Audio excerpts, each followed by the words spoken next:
That's right, New Zealand. 100% pure New Zealand, a love of poison. Here's a video from Tony Barrell showing a hind. Just take a look at this cruel death. Here we have a dead hind, well a dying hind. I'm in Gracefield, lower hut behind a mate's house, and he's heard a commotion. And in the creek, there's a hind. It appears to be in great distress. It's got no coordination. I'd say it appears to be poisoned from something. Deer just don't crap out like this. His eyes seem all bulging.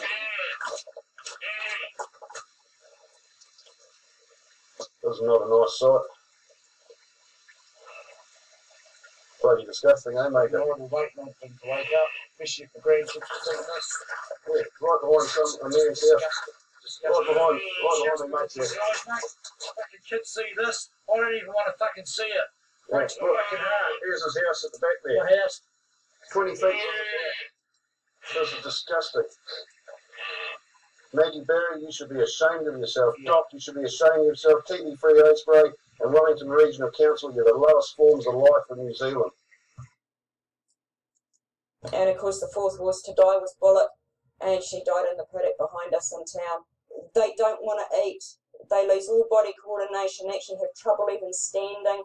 The veins in their bodies basically pop out all over the place. Their gums go completely white like a shock. You can see that the animals are so distressed, there is absolutely nothing that you can do to help them.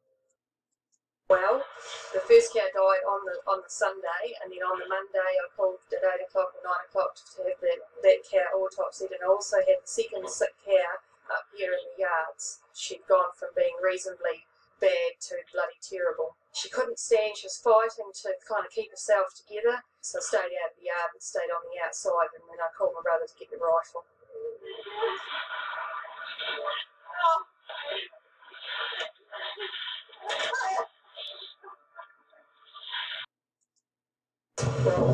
He does fucking weird. The first thing I noticed, she had the shakes. Her head was going like this, and her eyes were bulging. Eventually, she was staggering around. She went down.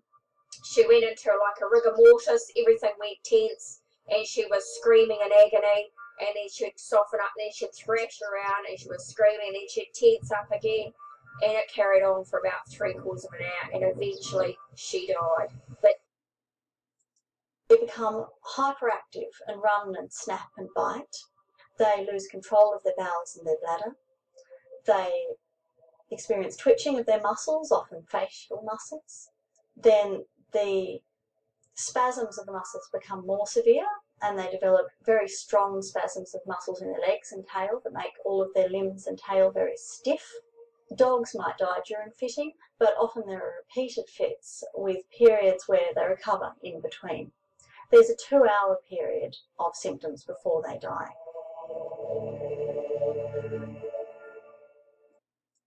Dogs. 1080 is not a humane poison, and despite people's claims that it is humane, we now recognise that that's not the case. It's not good enough to pretend to ourselves that it's humane and keep on doing the same old thing that we've been doing for years. There's no excuse to keep on using a poison that is not humane and that we know is not humane. There's another pup being poisoned by 1080. Look at the scared look how they get. Really great. And we call ourselves human beings. Right. You know, this pup's only 4 months old. You know, dead already. On the bed this morning. You know, sleeping with its owner. Now it's dead. You know, we're really good, aren't we? Call ourselves human beings. This is how they die. Really good of us. Looks like it might be nearly dead now. Look at it. You can't touch it because it'll bite you. Rip your hand apart. Yeah, look at it. Really good, isn't it? We call ourselves human beings to kill animals like this with bloody 1080. Not a bullshit.